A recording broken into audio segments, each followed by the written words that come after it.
Hi, everybody. Thanks for tuning in to the Coaching Call podcast. On this podcast, we'll cover various types of coaching by trainers in sports, martial arts, fitness, and business. We'll discuss each coach's methods to getting the most out of their respective athletes or clients and how they attempt to change the platform in which they coach. Join us on a fun adventure as we discuss unique coaching styles. Coaching is a universal part of how we get others to get something done. Join your host, Rafael, and his guests on this unique journey in coaching. Hi, I'm Sifu Rafael, and this is the Coaching Call podcast. If you enjoy this episode, please subscribe and leave a review. This episode was made possible by listeners like you. Good morning, Katharine. How are you this morning? Oh, you're I'm muted. great. There you Thanks go. for having me. I appreciate it. Oh, yeah. For a little bit, we had a little bit of a lag. Thank you for Thanks being for here. having me. I appreciate it. Yes. So we're going to get into who you are. And of course, you wrote this incredible book on forgiveness. And you talked to me earlier about how important it is for people to understand what forgiveness is. And some people are not readers. So some people don't even like to listen to things. What are people doing if they're not listening or reading? That's my question. That's right. So tell me, where were you born? And before the age of 10, who would you say were your biggest influencers?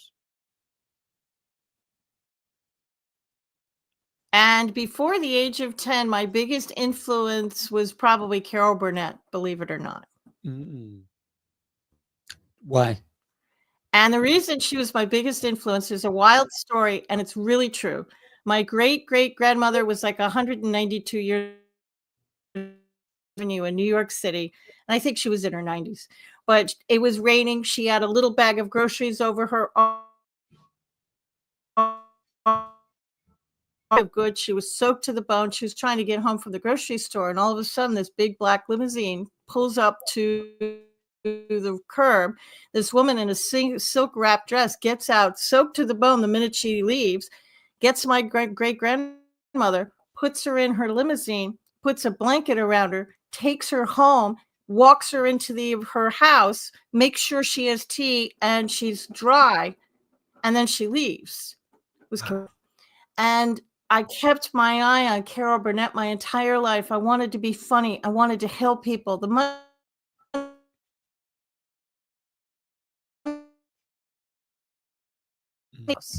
and it took many years, but I kept my eye on it for a long time. Katharine, I don't know if you can hear me, but for some reason, before we went live, you were crystal, you were clear, and now you keep cutting in and out. So I don't know if it's the connection on your end, because I just checked my connections and my connections are good. And I heard about your grandma and the woman that came in the limousine. They're good. And your connections are good. So odd, right? It's technology is good when it works. I have an idea. Would you mind going out and coming back in and see if that'll clean it up? Be happy to. I will be right back. Okay, great. Thank you. And everybody, this young lady is so incredible. And I love her charisma and the energy she brings. And it's really incredible. And I think this made it better. So thank you. My pleasure. Yeah. So we didn't hear where you were born. And we heard Carol Burnett was your biggest influence. So we heard about your grandma. So where were you born? New York City. Oh, look at Big that. Apple. New York City. The I've Big lived Apple. in New York City and that area for 30 plus years. And I've lived down here in North Carolina for about 30 plus years. So I'm a little bit of a half breed at this point. So your grandma is getting wet. A woman comes out of this limousine out of nowhere, helps your grandma. Do we know who that woman was? It was Carol Burnett. And I was a troubled teen. I come from a dysfunctional background. My parents were alcoholics. I tried to commit suicide in the 8th grade. Mm, And this woman, Carol Burnett, helping my grandmother for no reason, really, it helped a troubled teen. mm, And I kept my eye on her. She kind of became my lighthouse. And I kept my eye on Carol Burnett because I thought if I keep my eye on that goodness, on that positivity, I can probably get myself out of where I was. And she was my guiding light for many, many, many years. And I wrote about it years later. I actually did write about it. And we sent the book to Carol Burnett, and I actually got a response back. She remembered my grandmother, and she remembered the story. So it was like the highlight of my life. that's pretty cool. That's pretty cool. Yeah, it So was cool, actually. you just told us a lot of things. You try to commit suicide. Your Mhm. parents were alcoholics. Um, did you? Because a lot of times when kids see somebody doing something, they either go away from it or they go towards it. Did alcohol play a part in your life as well? It did, to be honest. Along the way, my mother fell down a flight of stairs, broke her hip, and ended up in Lenox Hill Hospital in New York City. Mm, And even my mother couldn't get a gin and tonic in the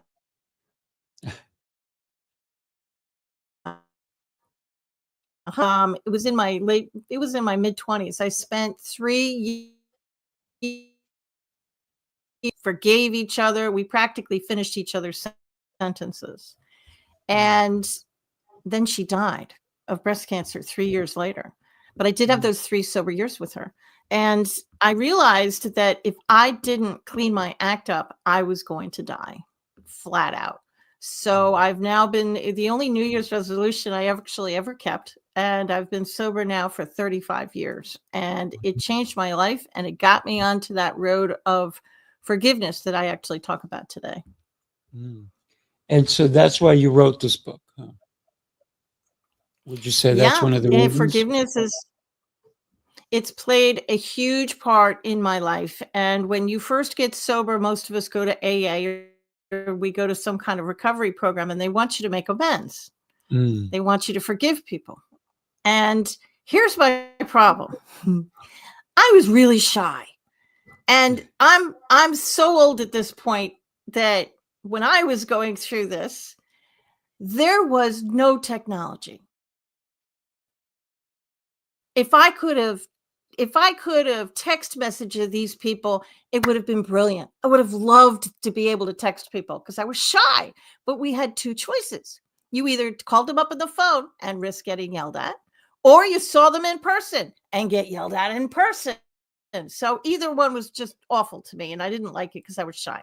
So I forgave people in the privacy of my own apartment all by myself. And I accidentally stumbled on the first part of my system that I have in the book. I love it. I I'm loving this conversation because I did it at 18. At Yeah, 18, I I forgave the people that hurt me the most, but they didn't even know that I forgave them because it was not for me to tell them. It was that's for the me. key. You don't have to tell anybody. Yeah, it was for me to understand that it was my fault that they did what they did Right, to me. Right. So I'm right. curious to hear about your system because my system, like you found it on your own, I found it on my own as well, and and it's not something that I have to brag about to the people that I forgave. They still don't know, right? Right.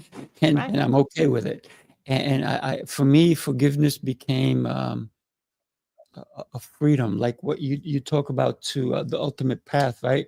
Unlocking your Right. power because it does do that for you. Right?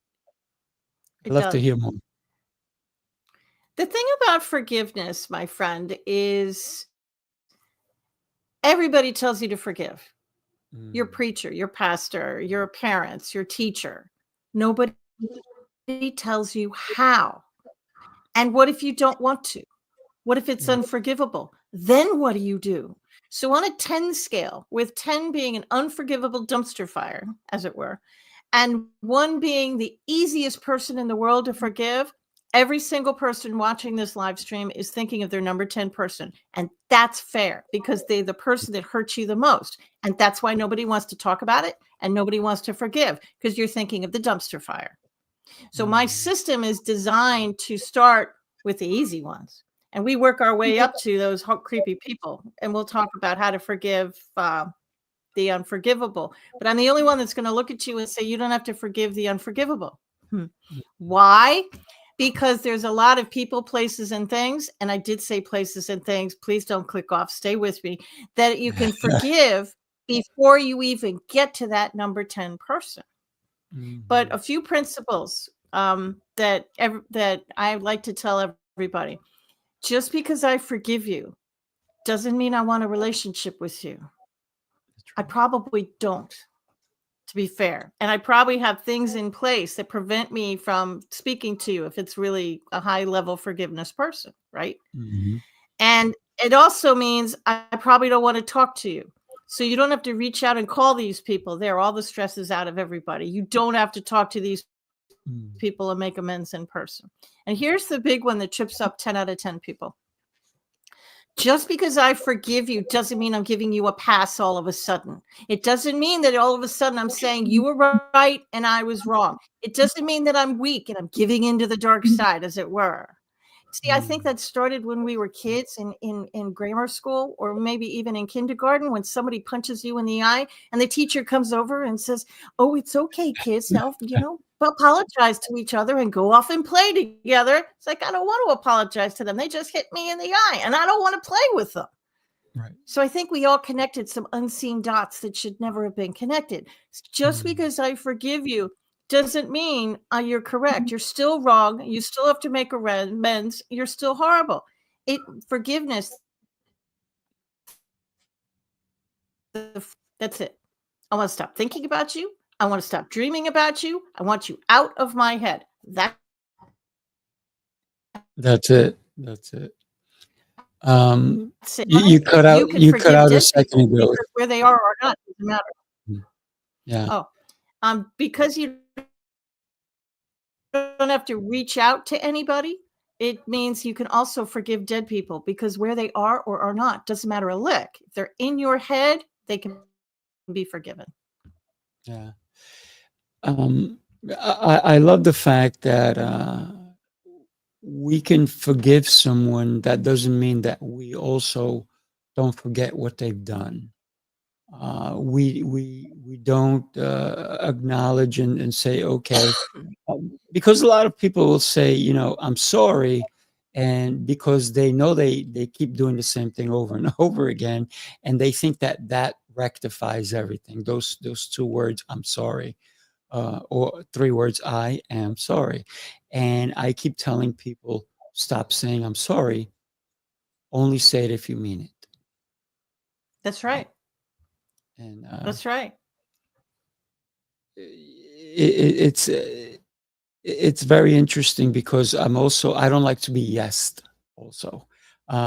So I'll have kids who'll say yes, yes, yes. And I'll say, stop saying yes, because you're just kind of shutting me out. Either agree with me or don't agree with me. Right. And so I think who is the biggest person you have to forgive in order to truly forgive, to have that ultimate gift?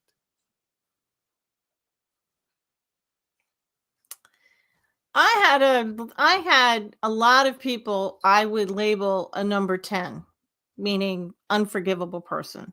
Your family really screws you up, don't they? So my father was probably the biggest one, but I was terribly bullied in school. And the bully was really one of my number 10s. And the problem with these people when they hurt you that badly is you don't want to forgive them. So part of this system, and I'll just go through it real quick, especially as my signal keeps going in and out. I apologize. I don't know what's going on. Gotcha. I'm going to have you sit down with a piece of paper and a pen, and I did say piece of paper and a pen, and there's a reason why I want you to do it with a pen. There was a study done at Harvard University years ago, and they followed these kids through the years. And half the class, they said, say your goals out loud to the room. The other half, write them down on a pen and paper. The kids that wrote them down on a pen and paper were twice as successful as the kids who didn't. So there's some kind of magic that happens. So I want you to grab it. And if you grab your phone or a tablet, that's fine. I don't care. But write down all the people you think you need to forgive on the paper. Now, your top 3 or 4 people are going to be those unforgivable people. That's fair. Everybody puts the big ones first. Do it, but keep going. And don't judge the names you're writing. And I want you to do it from the time you were in kindergarten to present day. Write them all down. And don't judge the names. If you write a name and you think, Bob, wait, I don't remember a Bob, but you wrote it on the paper. Okay, don't judge it. Leave it there. And then I want you to rate these people from 1 to 10. 10 being awful, 1 being easy. Now, you could have 20 number 7s. I really don't care. You could skip a number list and you start with the number 1s first. Now, here's the special sauce to the whole method. And people come to me all the time and they say, you know, I did forgive them. I did do the work. Yeah, you did. Of triggering you again, you see their name, you see a color, it reminds you of the person, and all of a sudden you see your ex-business partner online, and all of a sudden you're all in your head again, and it takes you a couple days to come down from the ceiling. It's because you didn't forgive the energy. Right. Science, especially Einstein, has taught us that energy is neither created nor destroyed. It stays in your energy field. It just transforms from one thing to another.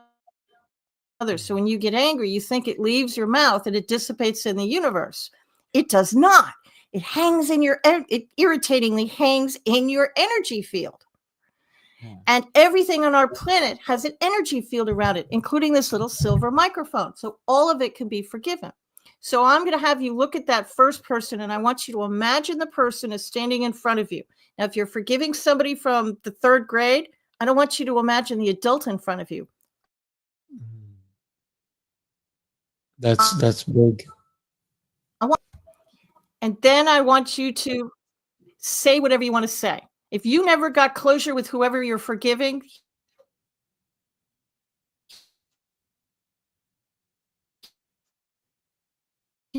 here's your chair with you. You are absolutely alone with hopefully your cell phone on, right? You keep coming in and out. So then I want you to put your hand on your heart, because the word put your hand in your heart, and I want you to say, I completely forgive Martha. I forgive the energy around Martha. I forgive myself. I forgive the energy around myself. I forgive the energy around the entire relationship. And so it is. Amen. End it any way you like. Now check in with your body. Are you still angry, or are they gone? If they're gone, cross the name off the list, go to the next one. Was this a level 3 person and you check in, you think, it's still a little mad? Put a 2 next to it. Wait 24 hours. Keep going. Now, this happened to a really close friend of mine, and we were together at the time. I was watching her body language. It was a level 4 person, and she went through that mantra. Forgiveness is an onion. There's many layers to it. And she checked in, and she said, it's a 10. It went the other way. Why? A level 4 is now a 10? Well, because your mind protects you like an overprotective best friend. And there's a closet back there, right? And it's been padlocked for decades and months. And there's a movie playing in that closet that you didn't know was there. And you would have turned it off if you knew it was there, but you don't know it's there. And what you just did is you said the magic words, and the closet opened, and your brain is like, ooh, Catherine's ready to see what's in this closet. And it flooded her with memories. And she got mad. So you cross out the 4, you put a 10, wait 24 hours, and you begin your journey to forgive that new number 10. That's the Wow, basics of the program. that's powerful. When we think about taking that action, I think we have to let people know that it's okay if it doesn't happen immediately. Right? It could take some time because if you have to, especially for the ones that are deeper, the ones that have hurt you the most, um, it could take a couple of hours, it could take a week, it could take some time, but it's truly letting go of that pain, and I think that's where the forgiveness comes in for me personally, or it did when I was 18, because I had to think about it for a week before I actually forgave some people. And Yeah. it started with me understanding that, like we talked about earlier, that it wasn't up to me to go tell them how wrong they were. It was me to make peace with me in order to be able to forgive them. So that took about a week for me to take to take the peace with me first, and then to be able to forgive them and not necessarily ever tell them. And some of these were family members, and something magical must have happened because two of them were my parents, and later on in life, I actually had a good relationship with my parents. Where at 18, I wanted to have no relationship with my parents at all. I was never going to see them Yeah. again. So that changed for me because I forgave them, and later on, um, my mom actually called used to call me her angel because I never came back at her, no anger, no anything of that nature. So that definitely was a reflection of me doing the deep work within myself.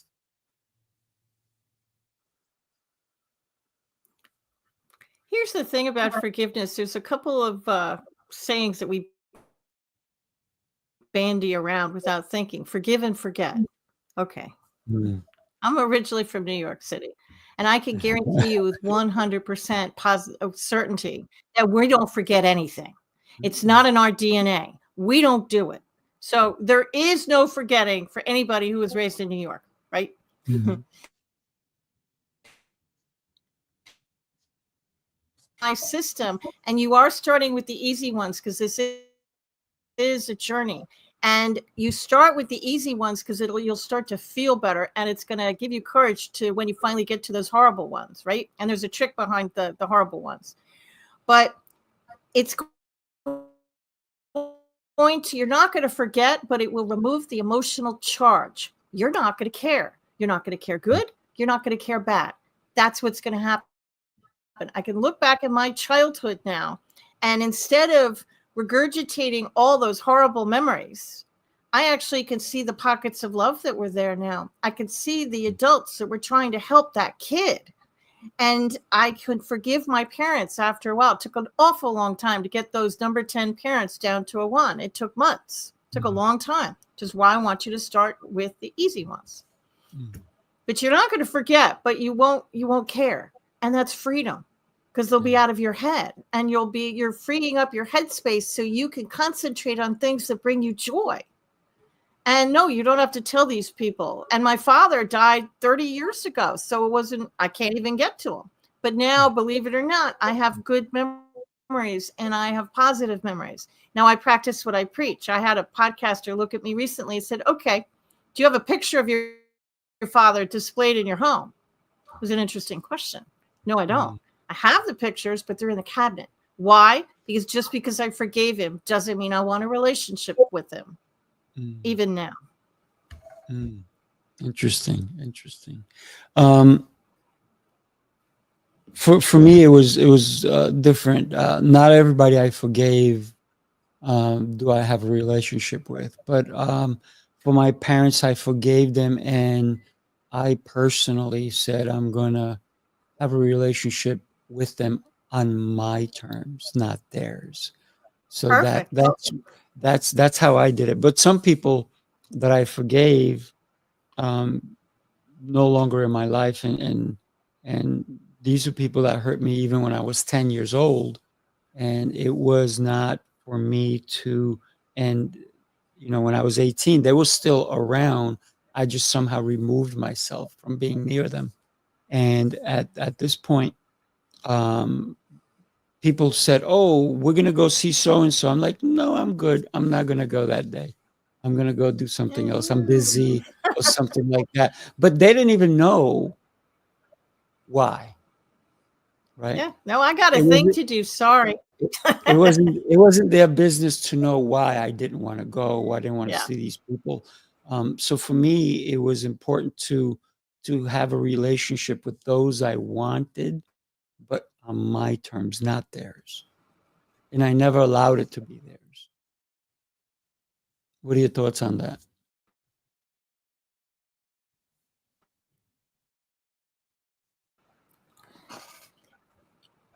It you don't it's once you forgive people, it's completely up to you whether you let them back in your life or not. When you forgive people, there's certain things that are going to happen. Like energy attracts like energy. So that you are going to be attracting new people into your life that are probably more forward thinking and are more in keeping with the vibe you're presenting right now. But on the other side of the coin, you're going to have what I call some jackrabbits who don't want to really don't like the new you, so they bolt, and they bolt forever. I had a couple of jackrabbits and they ghosted me, and it's just they were really good friends of mine and gone. It hurts, but you get over it. And then you have the people who are the saboteurs. And these are the people you live with or their family or really close friends, and they're looking at you going, I like the old you better. So I'm going to try and sabotage it because I want that I want that old you back. Right. So it's up to you. Jim Rohn has a really beautiful quote that says, "You are the sum of the 5 people you spend the most time with. You get to choose who you roll with.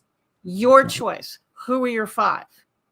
And that means you have to divorce your family, meaning your family. That's what it means. I mean, I had to disassociate myself. My family's mostly passed away, but back in the day, I actually had to divorce my father, and I had to walk away from a lot of family because I had to for my own peace of mind. But the thing about the unforgivable, that's a whole different kettle of fish. We're talking about the people that are probably within the levels that you would rate a 1 to an 8. But those 9s and 10s, the unforgivable, they're a bear. They're a bear. Yeah. It's interesting when you see it in a movie or you see it in real life that someone has taken someone else's life, and the people who are left forgive them, and that's huge. I mean, that's wow. They do. That's That's hard. that's a lot of work, right? And not everybody can do it. But here's how you can forgive the unforgivable. And there's worksheets and all that kind of stuff in the book to help people out. Let's take one of my own personal number 10s. Let's take the bully in school. I wasn't ready to forgive the bully in school. I wasn't. I was so angry, I didn't even want to forgive the energy around the bully. I just didn't want to. I didn't think they deserved to be forgiven. Let me be clear. No, they don't. But you're doing it for you. You're not doing it for them. You deserve to be free. So I want you to pick apart the memory. Science has told us that energy is around everything in our world. So I forgave the energy. I forgave the school building, the energy around the building. Not kidding. I forgave the desk that I sat at, the energy around the desk. I forgave the classroom. I forgave the chair. I forgave the floor. I forgave the playground, the energy around the playground. I forgave the kids who stood around and didn't help me. I forgave New York City itself. I forgave 1974. There, I'm dating myself. And I forgave the energy around 1974. Why did I forgive 1974? Because that was the year I tried to commit suicide. And notice I haven't forgiven the bully or the energy around the bully yet. I've picked apart the memory. And now I've managed to get that number 10. I've probably got it down to a 9 because I'm feeling a little bit better about it, but am I ready now to make my first pass at forgiving the bully? Probably.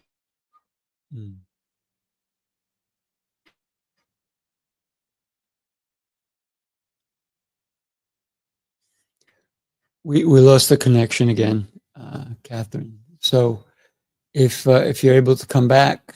So you're going to be stuck on level 9 for make.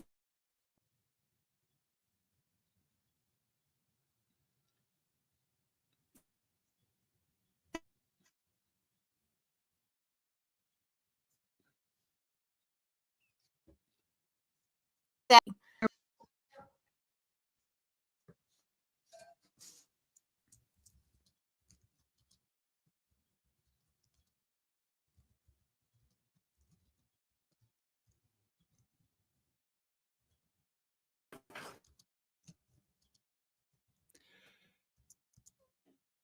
So Katharine is having some bit of trouble with her internet. So what I'm gonna suggest at this point is that maybe, I don't know if you're hardwired, but I think that's what would solve the problem. If you're able to hardwire, otherwise, I am hardwired, to be honest with you. wow, I am. that's, you know what? It's not you, it's not me, it's StreamYard and the internet.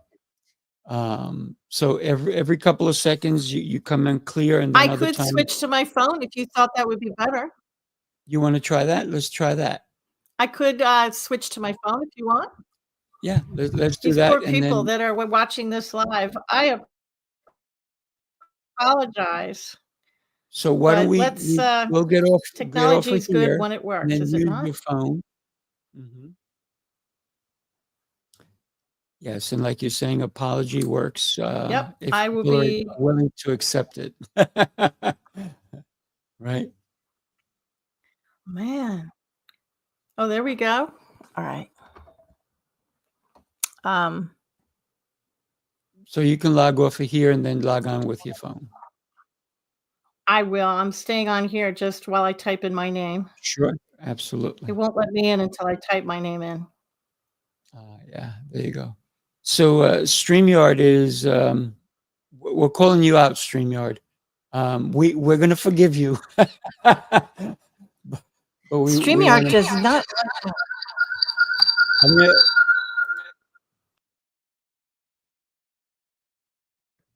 okay, there we are. Okay. Look at you. You're moving around. Everything's fine. When in Wow. doubt, use my my phone. There you go. It works. It's working. Thank you for doing that. Because I was afraid, because there's so many critical things that you were saying, and you were saying like, and we would lose it. I was like, oh. So where do you want me to circle back to? Where did you lose me? Happy to do it. Where were you born? I'm just kidding. So when I said that sometimes we really have to dive into the power of forgiveness, right? I'm just gonna bring it around a little bit more. When we have to dive into the power of forgiveness, how sometimes we do have to do the hard work, right? We have to forgive not only other people, but for ourselves, for even thinking it was our fault for the things that happened, right? And the fact that you were just talking about the bully, and how in 1974 you almost took your own life. So I am grateful that you did not take your own life, and that you somehow came out of that, and then you can go from there. Yeah, it's when you're trying to forget. Now, let's be clear. I 100% believe there are unforgivable things in this world. There are. And there might be a unicorn person who can forgive these people. And you mentioned it, like if somebody in your family was murdered, there might be somebody who can forgive them. I'm probably not your girl, being from New York City. Yeah. But you can pick apart the memory and to relieve your pain. There's other things within the memory that you 100% can forgive. So let's take my father for an example. It took me a very long time to get my dad from a level 10 to a forgivable level, because it did. And I picked apart memories.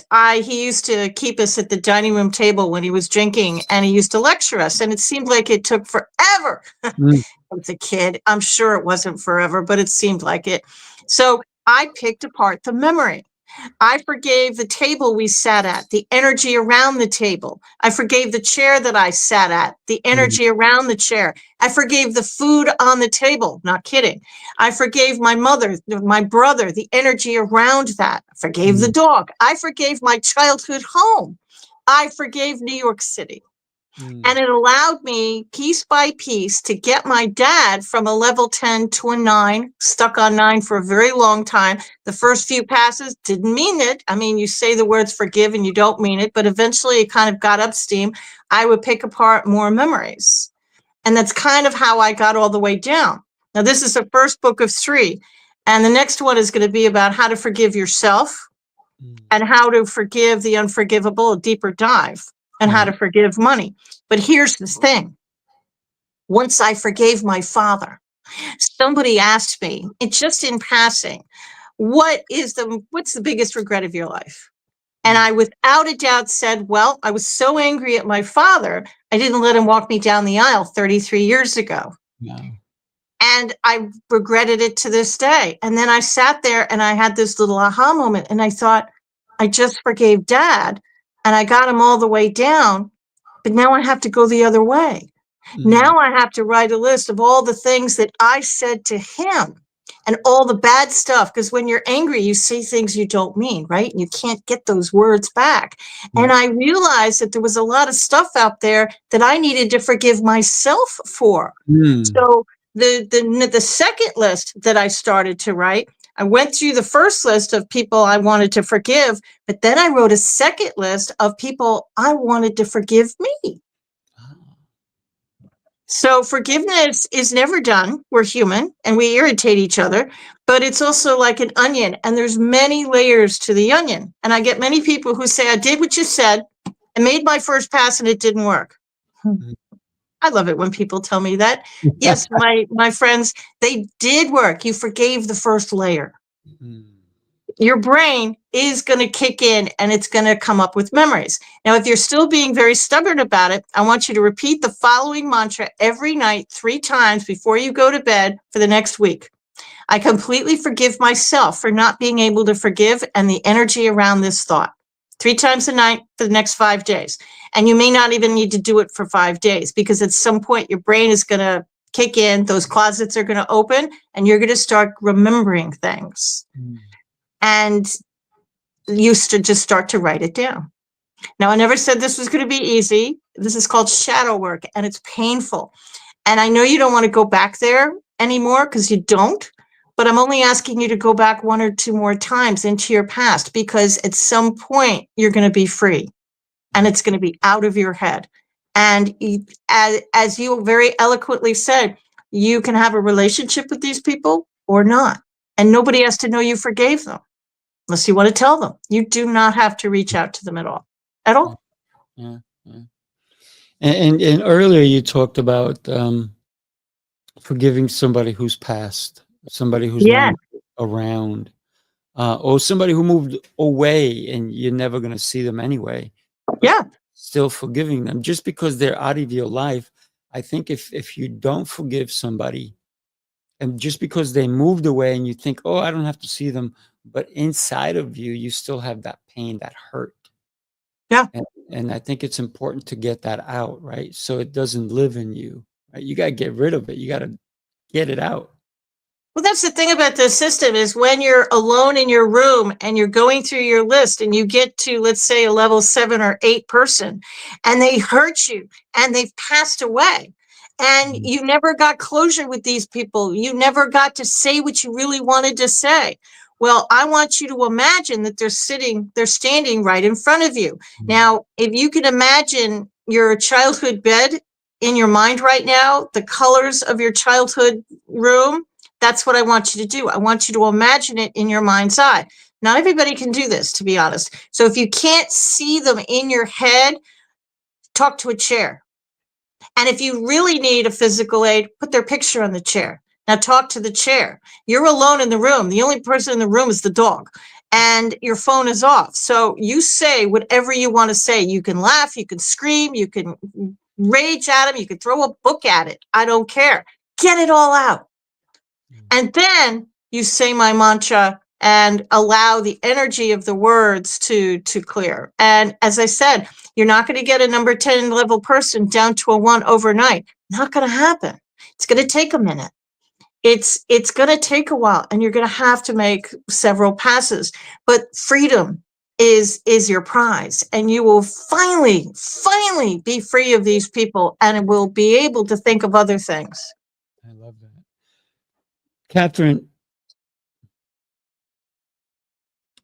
I'm seeing the genius and what you're talking about. I'm also wondering, how did that genius come about? I am very intuitive, and I wrote a book called The Little Bird in Your Shoulder, because of course I did. I've written a lot of books. And I followed the little bird in my shoulder. I followed my intuition, and men call it their gut. And it's kind of like an energy source. And it's kind of how I've been intuitive since I was a kid. And the thing about being intuitive is, back in the 60s and 70s, if you even gave a smidgen that you were intuitive, they would have slapped "You're crazy" as a bedbug sticker on my forehead, given me medicine, and put me in Bellevue in New York, which is a crazy hospital in New York. I don't even think it's there anymore. Maybe it is. I used to live near it. Yeah, so it's still there. There you go. The top 2 floors are for the crazy people. And my family would have absolutely put me in there because, I was a round peg being forced into a square hole type of thing. And I didn't fit in. I was different. So I didn't tell anybody. And I didn't tell anybody for like 40 years. But I listened to my inner voice, and I followed what it did for most of my life. And that's kind of how it came about. I'm just very, very intuitive. I love that. Let me share this with you. It's something that I'm doing that's it's deep in my heart. Take a look. Hi, I'm Sifu Rafael. What if I told you 90 days is all it takes to detox your body, clear your mind, and completely reset your life? Sifu's Mind-Body Method is a complete system that blends movement, mindset, journaling, nutrition, hydration, and fasting into one powerful experience. This is your invitation to get stronger, clearer, and more in control from the inside out. Click the link and join Sifu's Mind-Body Method today. Don't miss your chance to reset your life. Oh, I love that. Yeah. Let me tell you something, because I loved it so much, and you're going to love this. And this is going out to the science-minded people who are watching this, who want a little science. There was a study done in Japan called the Japanese Water Study. And what the dude did, and I'll say this really fast in the interest of time, he took 2 containers of water. He probably had more, but 1 container of water, all he did was talk to it. Most loving, beautiful words to this container of water. That's all he did. The other container of water, hate. The most hateful things you can say, he said to this water. He then froze the water and he put it under a microscope.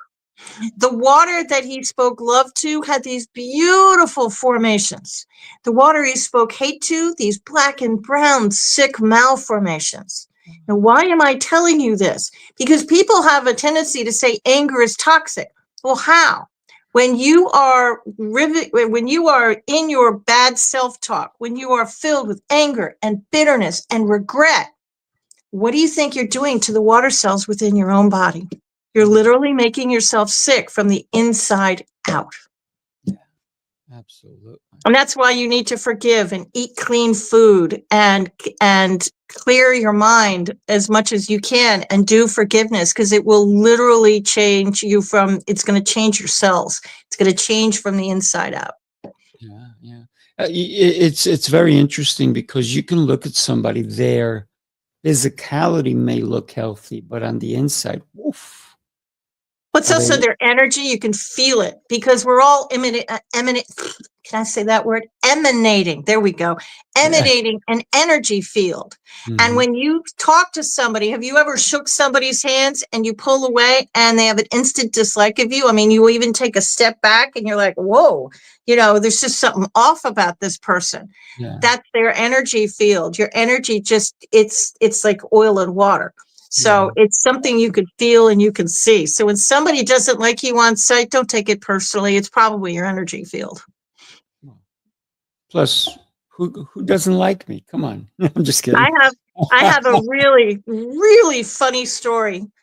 I went out to lunch with some intuitive friends of mine, and the server came over, and I'm a concierge and customer service trainer by trade. I've retired a few years ago. So she came over and she politely, when I add you, took everybody's order till she got to me. And then she went to the other side of the table, ran actually, and just kind of clucked her chin like that. And I just thought it was a little odd and I ignored it. And she took my order and she ran back to the kitchen. Ran. I thought, okay, maybe she's busy. She came back with our plates, true story. And she put everybody's plate politely in front of them until she got to me. She did her dance again. She went around to the other side of the table and she threw the plate across No. the table. It landed at me and the sandwich and all the food kind of went flying. And she bolted to the kitchen. Oh I my fully goodness. expected her to come back with holy water and sprinkle it with me. And my friend leaned over and she said, she's scared of your energy. So Mm. when she came back, I was fully expecting to say boo to her just because I'm a brat.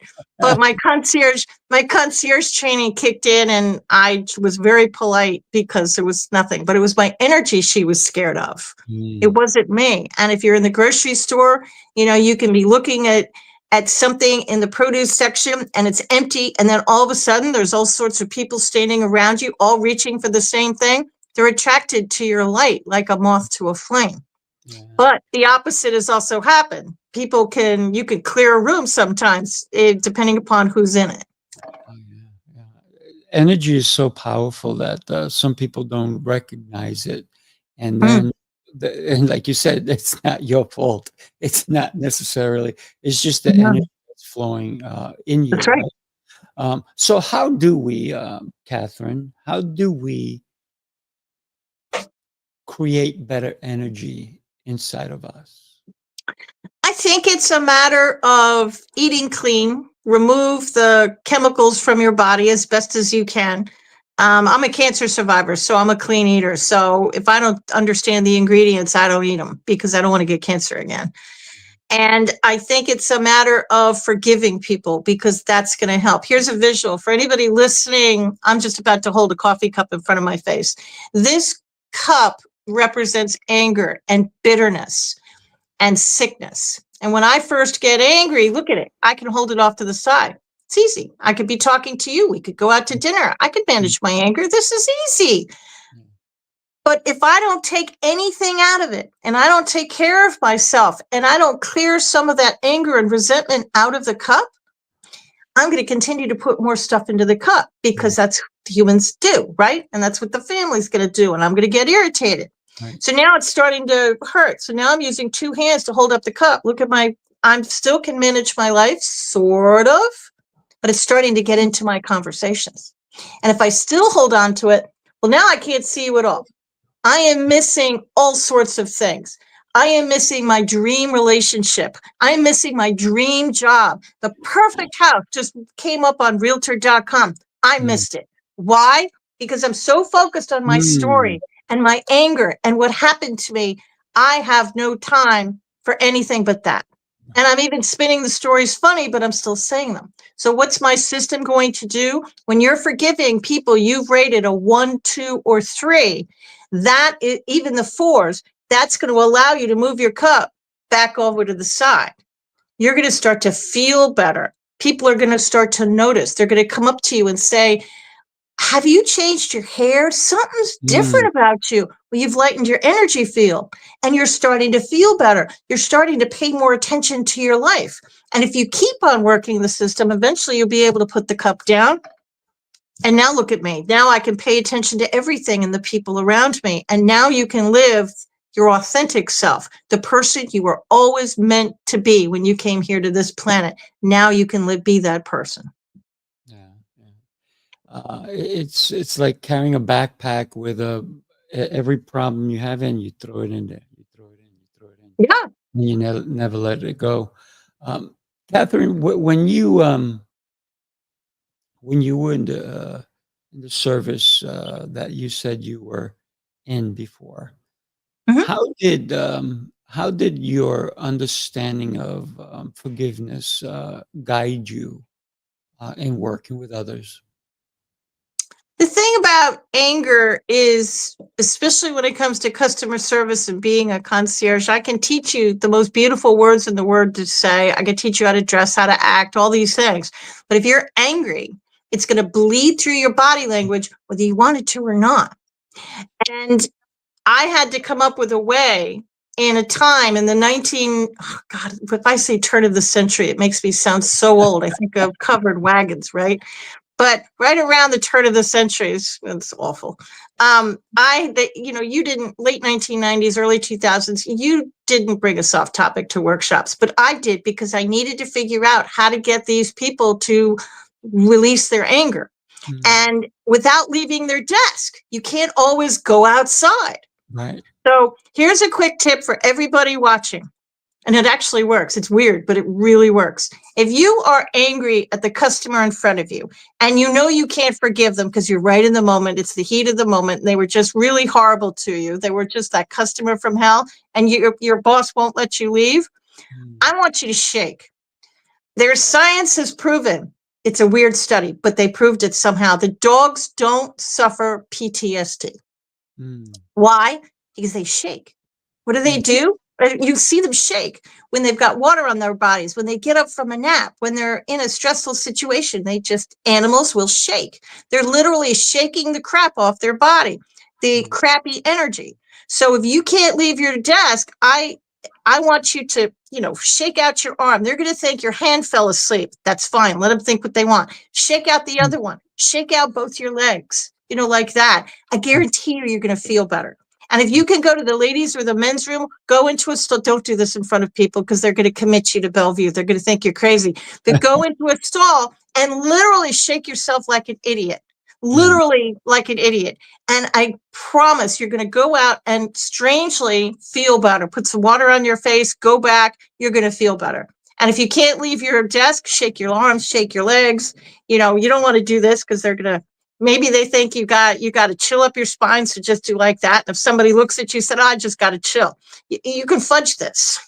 Take a sip of water and go back to the next person. You're going to feel a lot better. It's going to literally shake it off your energy field. Reminds me of that song, Shake It Off, right? Taylor Swift had it. She has it going, man. Shake it off. Taylor Swift is very smart. But that's one of the tips. That's just a tiny tip that you can use to shake off that anger. Now, I do suggest with every fiber of my being that you put that person on your forgiveness list. Now, I want you to do it at night before you go to bed, because your body is going to heal itself when it sleeps. I only want you to do 10 people a night. And if you're doing a high level person, like an 8, 9, or 10, only do 1. Why? Remember those water cells I was talking about?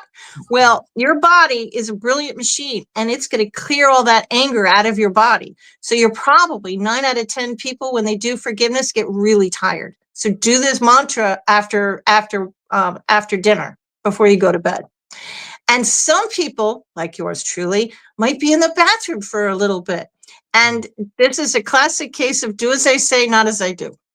Because I am an overachiever. Shocker, I know. And I got my list together, and I had maybe 40 or 50 people on my list. And I ranked them just like I was my own guinea pig. I did my own exercise. And I thought, this is going to be great. I'm going to be like a phoenix rising from the ashes. I'm going to be a new person when I wake up tomorrow. All this shit's going to be gone. Right. Okay. Universe has a sense of humor. it didn't exactly play out the way I wanted it to. I did forgive many people on the list. Absolutely, I did.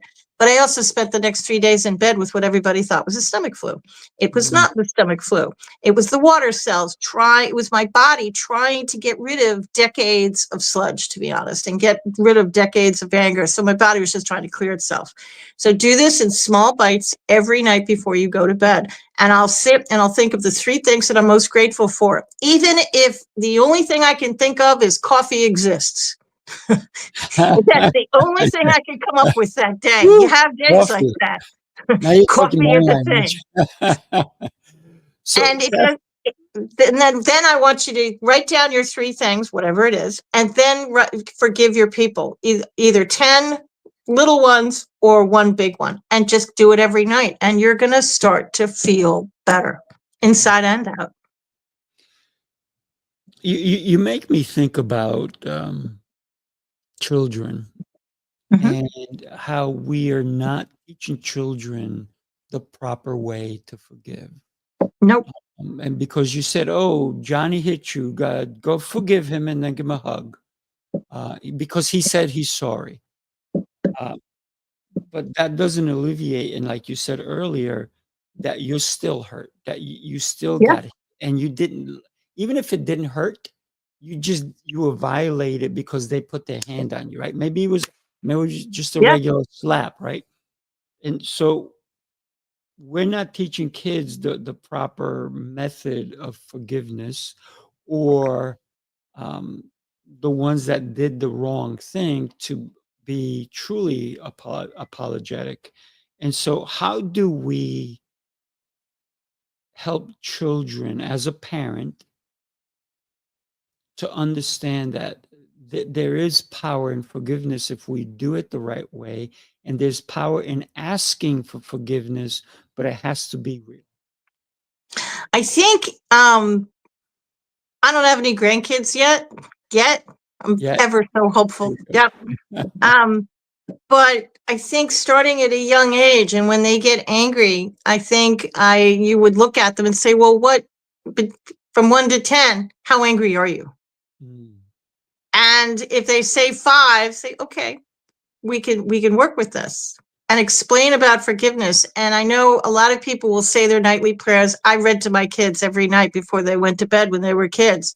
Mm. The Porcupine Named Fluffy was their favorite book, by the way. He was not fluffy. And I It's not think fair.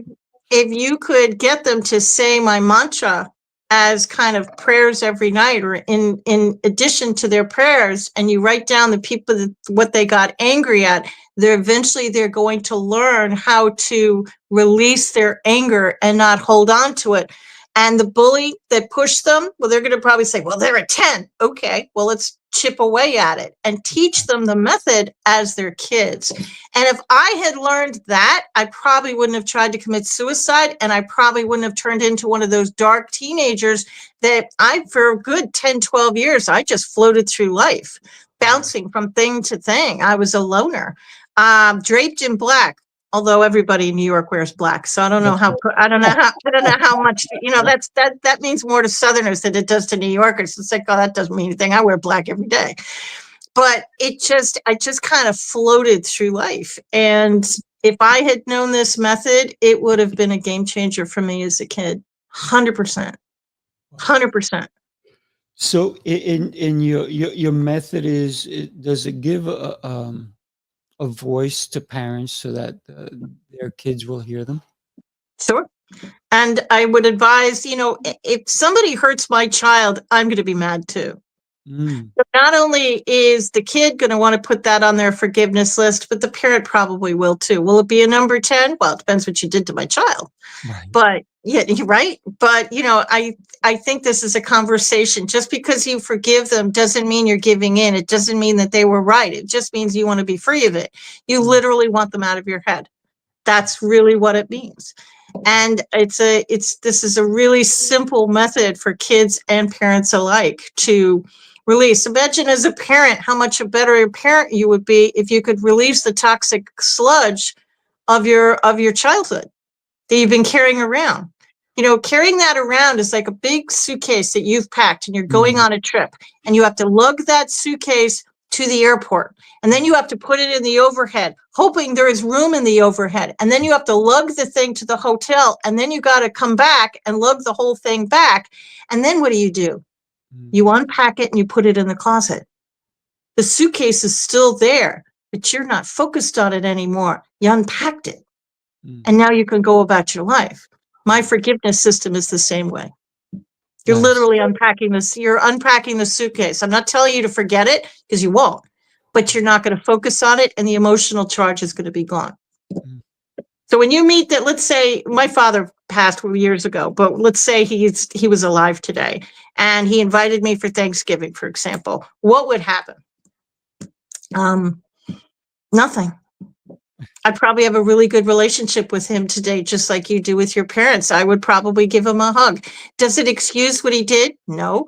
Do I still remember it? Oh, sort of. Yeah. I mean, I'm in my 60s now, but yeah, I do remember it. But it doesn't matter, because I've forgiven him.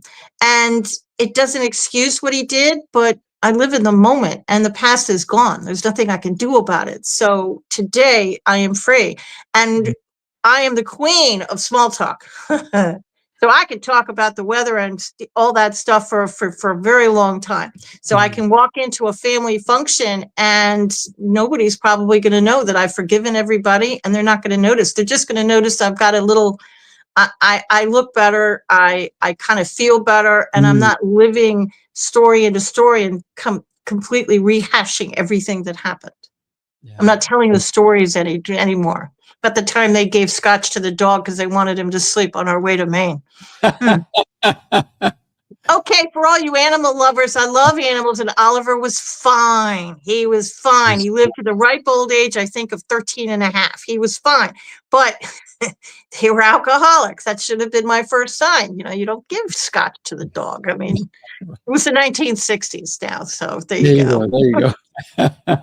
Katharine, this has been very insightful. I truly, truly appreciate you. And anybody who is watching, definitely share this, because there's so many golden nuggets in here. And forgive us for the interruption we had in the beginning of the show because of the internet. But we figured it out. And here's the thing. You need to pick up this book, everybody, right? And the best way to do it, Katharine, your website is going across the bottom. Tell us what they can expect. You got 45 seconds. Tell us what they can expect when they come to your website. You can go to my website. I do private sessions. You can get access to all of the books. I have a blog in there. I also have all the podcasts that I've been on, which I explain the system in every podcast that I do. The book is available on Amazon, and the audiobook, the paperback, and the ebook is available. And The Little Bird in Your Shoulder, I actually also have the audiobook available for that for that book as well. That's awesome. Well, congratulations on all you've accomplished. And I know you're not done. So I'm looking forward to having you on many other shows. And thank you again for being who you are. And I want to leave you with this. You have my son's name, Giovanni. Do I? Yeah, my son is, he was named Giovanni. My other son is named Marco, but Giovanni. It's a good name. It's a great name. He was a troubled kid, and he found his way, right? Because his mom and I got divorced, but during that time he had turmoil in his life. He didn't understand what was happening, no matter how much I tried to help him out. And then one day he said, you know what? I want my life back. And he's a beautiful. He's going to be 21 next month, and it's going to be a beautiful thing for him. And he's doing phenomenal. So, Giovanni, Giovanni's always find their way, man. That's it. Just like you did. So, thank you. Do me a favor, everybody. Share this. Go to KatharineGiovanni.com. Check her out. Check out all her books. Check out her blog. And if you need some special assistance, she's going to be there for you. Katharine, just hang out for a minute. We're going to say goodbye to everybody. Everybody have a blessed, beautiful day, and we will talk soon. Take care, everybody.